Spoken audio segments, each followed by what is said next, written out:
Hi guys, luto tayo ng Japanese food. Nikujaga para kay Ama, para Hershey. Thank you po. Hi guys, ganito po ko mag-shogayaki. Ni-skin ko yung so ganyan na po itsura niya pag nilagyan siya ng ito.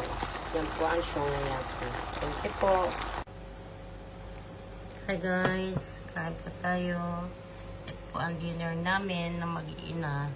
Yung kay Ama, iba din po. Pero no rice siya. Pero yung mga ulam, parehas din. Meron lang konting iba. Thank you for watching. Hi guys, ito naman po ulam ni Ama. Chicken at saka radish salad with egg.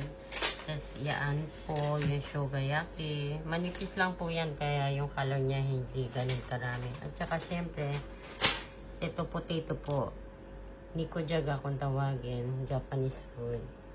Yan lang po ang food niya. At ang dressing niya is 0 calorie.